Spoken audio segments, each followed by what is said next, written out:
A'udzubillahi minasyaitonirrajim. Bismillahirrahmanirrahim. Assalamualaikum warahmatullahi wabarakatuh. Innal hamdalillah nahmaduhu wa nasta'inu wa naghfiruh wa na'udzubillahi min syururi anfusina wa min sayyiati a'malina. May yahdihillahu fala mudilla lahu wa may yudlil fala hadiyalah. Asyhadu an la ilaha illallah wahdahu la syarika lahu wa asyhadu anna Muhammadan abduhu wa rasuluh. Allahumma shalli ala Muhammad wa ala ali Muhammad kama shallaita ala Ibrahim wa ala ali Ibrahim fil alamin innaka Hamidum Majid. Alhamdulillah, Bapak Ibu sekalian yang dirahmati Allah. Malam hari ini kita mendapatkan karunia yang tiada tara. Di antaranya adalah karunia iman yang selalu kita rasakan di dalam hati kita.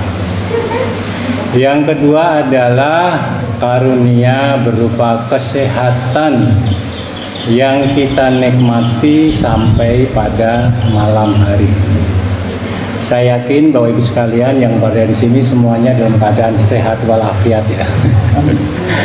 Salawat dan salam tentunya kita sampaikan, kita haturkan kepada junjungan kita Nabi Agung Muhammad Sallallahu Alaihi Wasallam, kepada para keluarganya, para sahabatnya, dan para pengikutnya sampai akhir zaman nanti. Mudah-mudahan termasuk dalam anak cucu kita dan zuriat kita.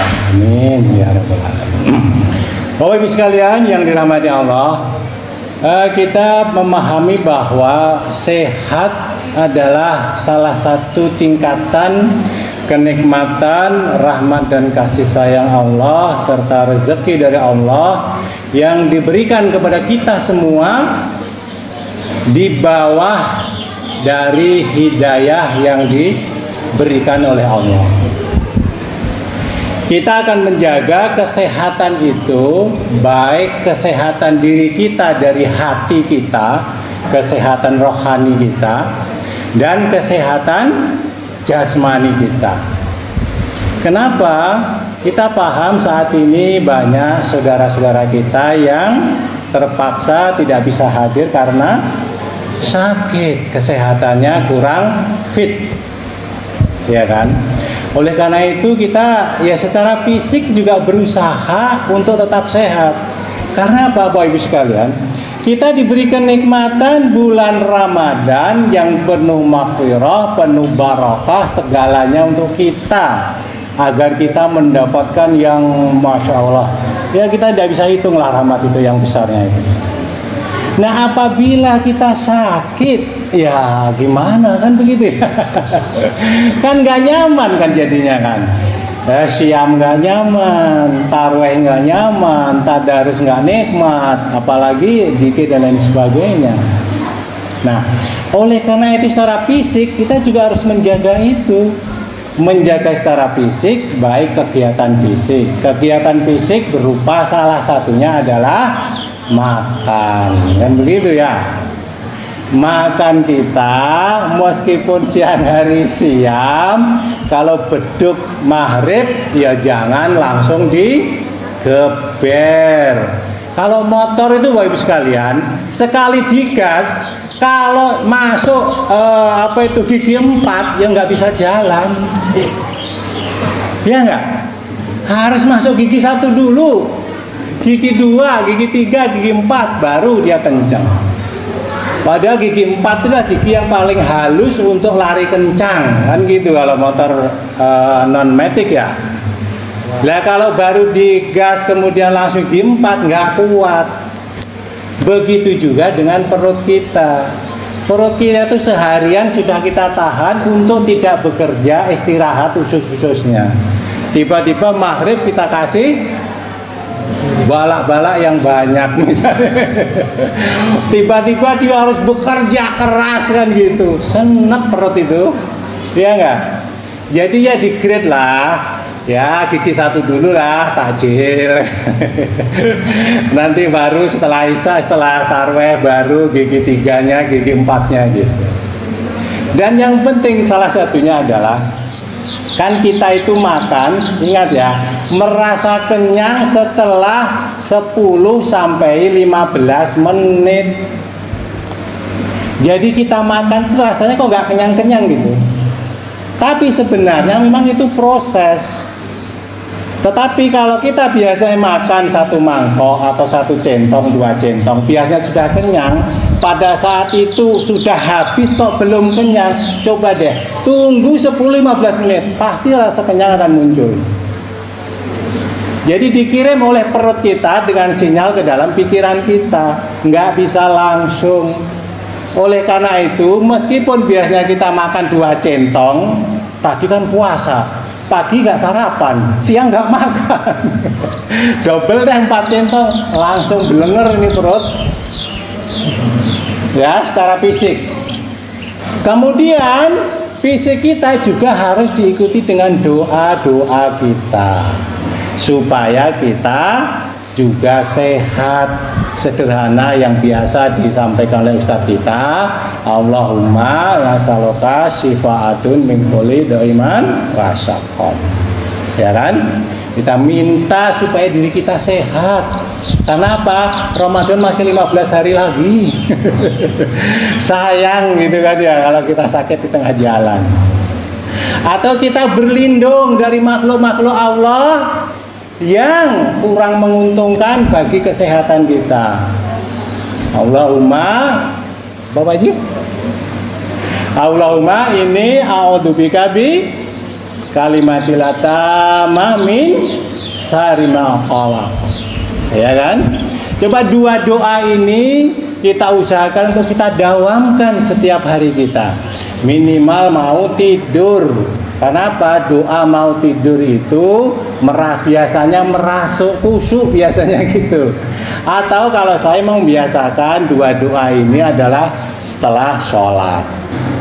Sehingga harapan saya berdoa kepada Allah untuk diri saya menjadi sehat secara fisiknya, ya kan?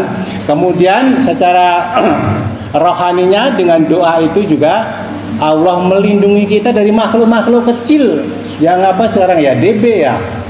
DB itu kan makhluk-makhluk kecil gitu kan ya. Supaya Allah melindungi kita dari makhluk-makhluk kecil itu. Ya kan?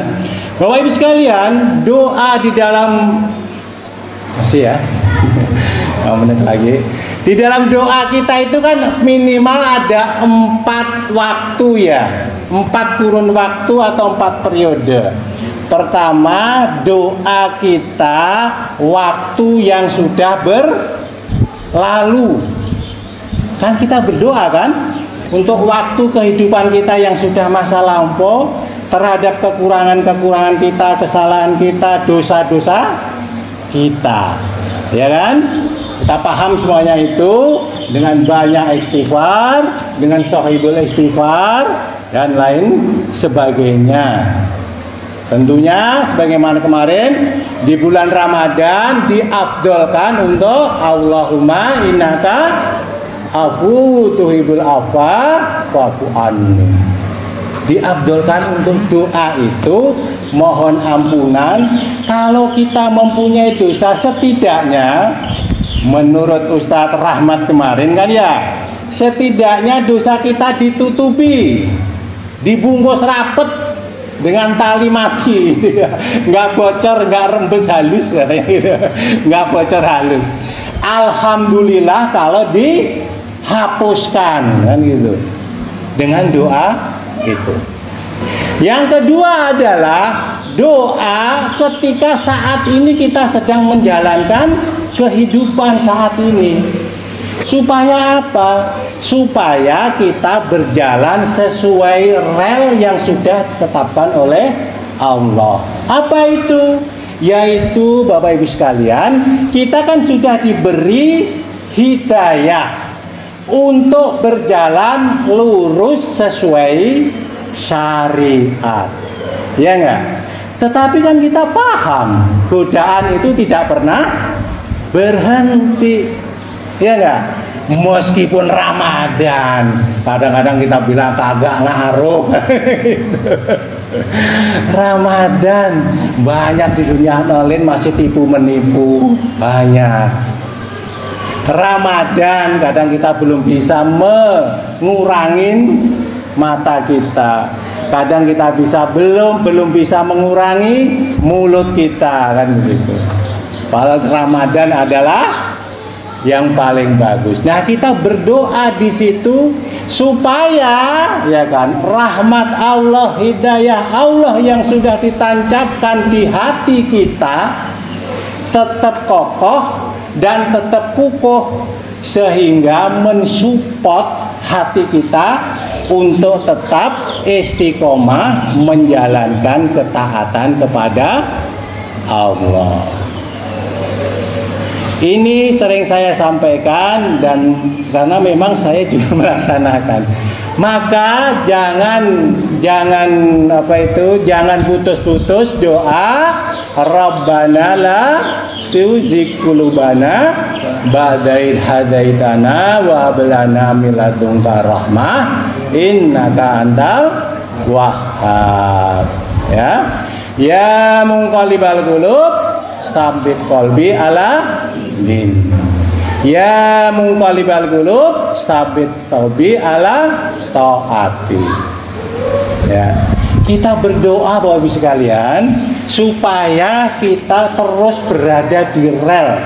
Jangan sampai rahmat hidayah yang sudah ditancapkan di dalam hati kita itu terkikis pelan-pelan karena hubud dunia. Ya enggak?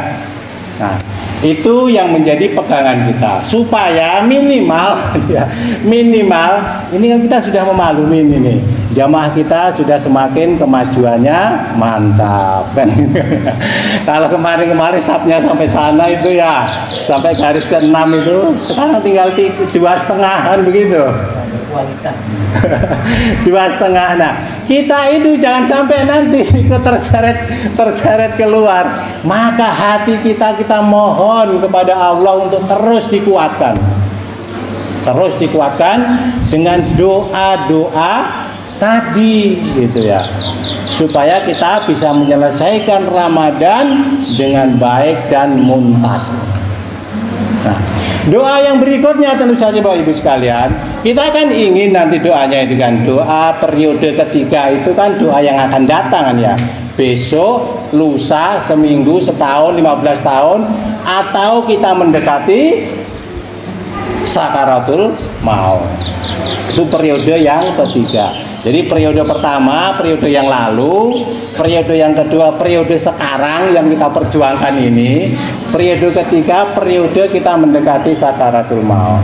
Tentu saja ini hanya kita bisa usahakan dengan doa juga, karena kita tidak tahu besok mau apa, lusa mau gimana, 10 tahun lagi seperti apa, kita nggak tahu.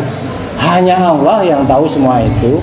Maka kita berdoa untuk selalu bergantung kepada takdir Allah. Periode berikutnya tentunya adalah periode di akhirat setelah kita meninggal dunia. Apa yang bisa kita bawa sebagai bekal di akhirat? Tidak ada kecuali doa dan ketaatan saat ini. Karena setelah kita meninggal, kita tidak bisa berbuat apa-apa. Semua catatan sudah tutup buku. Sehingga orang yang meninggal menangis-nangis, minta dihidupkan lagi agar bisa bersedekah, agar bisa berbuat baik kembali hidup di dunia. Agak nggak bisa. Kesempatan kita Bapak Ibu sekalian untuk bisa melakukan itu semuanya. Mudah-mudahan kita bisa menjadi istiqomah dalam menjalankan ketaatan kepada Allah Subhanahu wa taala, khususnya di bulan Ramadan ini.